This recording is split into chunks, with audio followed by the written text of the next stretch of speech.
رات کو کھانے اور سونے میں اکثر ڈاکٹر کہتے ہیں 2 گھنٹے کا وقفہ ہونا چاہیے، لیکن بہت سے ڈاکٹر یہ کہتے ہیں کہ زیادہ وقفہ بولو نہیں ہونا چاہیے، اور میری نظر میں یہ دوسری رائے زیادہ صحیح ہے۔ وجہ اس کی یہ کہ نیچر کا کوئی آلٹرنیٹ نہیں، جب آپ کھاتے ہیں نیند آتی ہے، اگر آپ 2 گھنٹے اس کو ڈیلے کر دیں گے تو آپ کی نیند غائب۔ سمجھ میں آ رہی ہے بات؟ ڈاکٹر کیوں کہتے ہیں 2 گھنٹے کا وقفہ کرو؟ تاکہ پیٹ ہلکا ہو جائے، تو پیٹ ہلکا ہوتے ہوتے جو نیند کے جھونکے تھے وہ ختم ہو جاتے ہیں، سمجھتے ہو؟ تو اس کا حل یہ ہے کہ ڈاکٹروں کی بات بھی مانو اور ہماری بات بھی مانو۔ اس کا حل یہ ہے کہ کم کھاؤ، تاکہ 2 گھنٹے اس کو لگے ہی نہیں کہ اتنا، بھائی ڈاکٹر تو صحیح کہتے ہیں نا، پیٹ اتنا بھاری ہو کے سوئے گا تو پھٹے گا نا دھماکے کے ساتھ۔ تو اس کا حل یہ کہ رات کو کھانا کم کھاؤ کہ آدھے گھنٹے میں وہ اتنا ہو کہ اب لیٹنے کے قابل بن جاؤ۔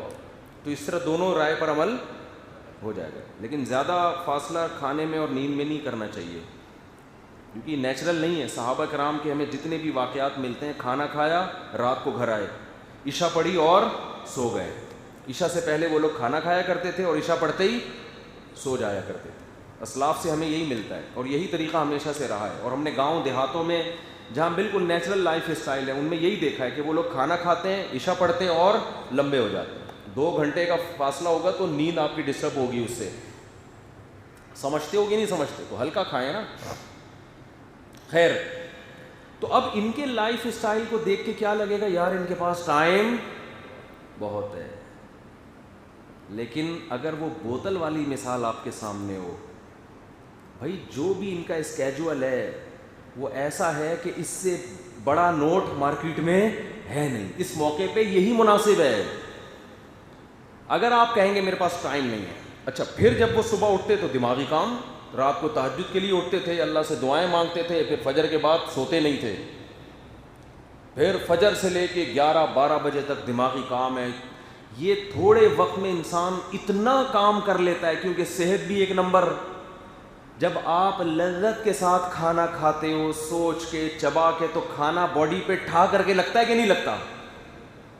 اور ٹائم بھی صحیح ہے۔ پھر دوپہر کھانے کے بعد قیلولہ بھی حدیث میں آتا ہے، قیلوا فإن الشیطان لا یقیل، شیطان قیلولہ نہیں کرتا، وہ آرام نہیں کرتا۔ میڈیکل سائنس کہتی ہے کہ دوپہر کھانے کے بعد آپ آدھا گھنٹہ بھی سو جاؤ نا، آرام کر لو، آپ کی باڈی پورے دن کے لیے چارج ہو جاتی ہے، ایسے فریش ہو جاتے ہو آپ۔ لیکن لوگ اس آدھے گھنٹے اور 1 گھنٹے کے ٹائم کو بچانے کے لیے 11-12 بجے تک کے ٹائم اپنا برباد کر دیتے ہیں۔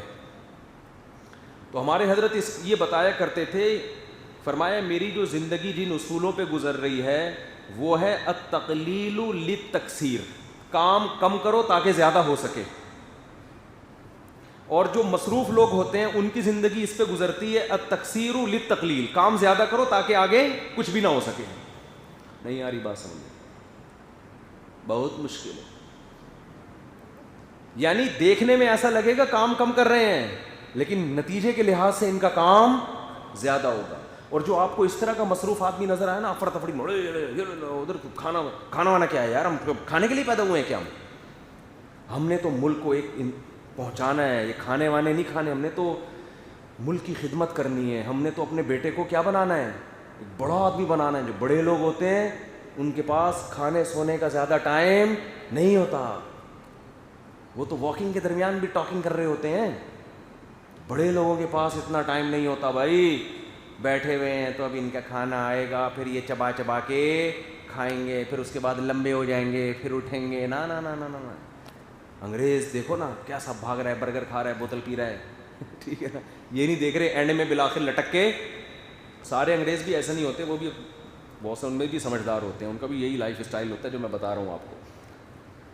تو حضرت فرمایا کرتے تھے یہ جو میرا لائف اسٹائل ہے، یہ دیکھنے میں لگتا ہے کہ کام کم ہو رہا ہے، لیکن یہ کم اس لیے ہو رہا ہے کہ زیادہ ہو سکے، اور باقی بڑا کام کر کے گئے۔ ان کی تحقیقی کتابیں پڑھیں تو آدمی حیران ہوتا ہے۔ حضرت مولانا سرفراز خان صفدر صاحب رحمہ اللہ تعالیٰ کی آپ تحقیقی کتابیں پڑھو، میں حیران ہوتا ہوں۔ ایک صفحہ جب پڑھتا ہوں نا میں یہ کہتا ہوں دوستوں سے، یار جب گوگل بھی نہیں تھا، مکتبہ شاملہ بھی نہیں تھا، ہر چیز جا کے خود کتاب میں لائبریری میں دیکھ کے تلاش کرنی پڑتی تھی، ایک صفحے میں اتنی تحقیق ہے کہ یہ ایک صفحہ لکھنے کے لیے کم از کم 2-4 مہینے لگے ہوں گے، لیکن اتنی کتابیں لکھ کر گئے ہیں، ایسی تحقیقی کتابیں ہیں. کیا اللہ نے ان لوگوں کے کاموں میں اور زندگیوں میں برکت رکھی تھی. حافظ ابن حجر رحمۃ اللہ علیہ نے صحیح بخاری کی شرح لکھی ہے اتنی موٹی. اسماء الرجال کی کتابیں علامہ ذہبی کی سیر و اعلام النبلاء اٹھا کے دیکھو.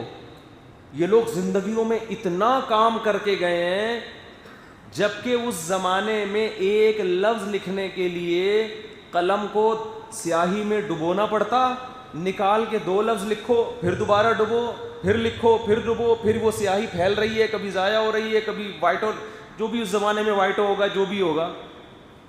لیکن اور پھر وہ مضامین کتنے قابل تحقیق، لوگوں کے حالات جمع کرنا، ملکوں کے سفر کرنا، اور پھر اتنی موٹی موٹی کتابیں. آج ہم 1000 سال پرانی کتابیں دیکھتے ہیں کہ آج بھی وہ چھپ رہی ہیں.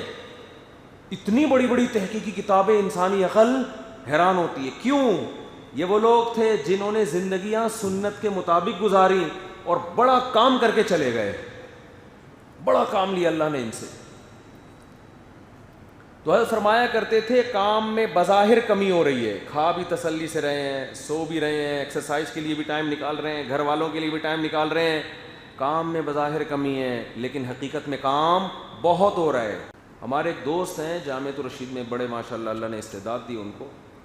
میں جب جاتا ہوں تو عموماً میرے ساتھ بیٹھ کے ان کی گپ شپ ہوتی ہے، تو میں کہتا ہوں یار میں تو جب بھی آتا ہوں میرے ساتھ گپ شپ کر رہے ہوتے ہیں، آپ نے کام اتنا کس وقت کر لیا؟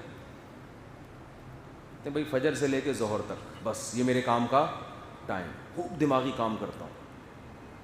اتنی برکت دی اللہ نے اس میں. باقی سارا دن فارغ کا مطلب دوسرے کاموں کے لیے.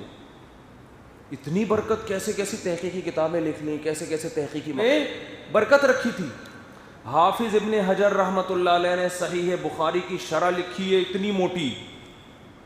اسماء الرجال کی کتابیں علامہ ذہبی کی سیر و اعلام النبلاء اٹھا کے دیکھو. یہ لوگ زندگیوں میں اتنا کام کر کے گئے ہیں، جبکہ اس زمانے میں ایک لفظ لکھنے کے لیے قلم کو سیاہی میں ڈبونا پڑتا، نکال کے 2 لفظ لکھو، پھر دوبارہ ڈبو، پھر لکھو، پھر ڈبو، پھر وہ سیاہی پھیل رہی ہے، کبھی ضائع ہو رہی ہے، کبھی وائٹ، اور جو بھی اس زمانے میں وائٹ ہوگا، جو بھی ہوگا. لیکن اور پھر وہ مضامین کتنے قابل تحقیق، لوگوں کے حالات جمع کرنا، ملکوں کے سفر کرنا، اور پھر اتنی موٹی موٹی کتابیں. آج ہم 1000 سال پرانی کتابیں دیکھتے ہیں کہ آج بھی وہ چھپ رہی ہیں. اتنی بڑی بڑی تحقیقی کتابیں، انسانی عقل حیران ہوتی ہے. کیوں؟ یہ وہ لوگ تھے جنہوں نے زندگیاں سنت کے مطابق گزاری اور بڑا کام کر کے چلے گئے. بڑا کام لیا اللہ نے ان سے. تو حضرت فرمایا کرتے تھے کام میں بظاہر کمی ہو رہی ہے، کھا بھی تسلی سے رہے ہیں، سو بھی رہے ہیں، ایکسرسائز کے لیے بھی ٹائم نکال رہے ہیں، گھر والوں کے لیے بھی ٹائم نکال رہے ہیں، کام میں بظاہر کمی ہے، لیکن حقیقت میں کام بہت ہو رہا ہے. ہمارے ایک دوست ہیں جامعۃ الرشید میں، بڑے ماشاءاللہ اللہ نے استعداد دی ان کو. میں جب جاتا ہوں تو عموماً میرے ساتھ بیٹھ کے ان کی گپ شپ ہوتی ہے، تو میں کہتا ہوں یار میں تو جب بھی آتا ہوں میرے ساتھ گپ شپ کر رہے ہوتے ہیں، آپ نے کام اتنا کس وقت کر لیا؟ کہ بھائی فجر سے لے کے ظہر تک بس یہ میرے کام کا ٹائم، خوب دماغی کام کرتا ہوں. اتنی برکت دی اللہ نے اس میں. باقی سارا دن فارغ کا مطلب دوسرے کاموں کے لیے. اتنی برکت، کیسے کیسی تحقیقی کتابیں لکھ لیں، کیسے کیسے تحقیق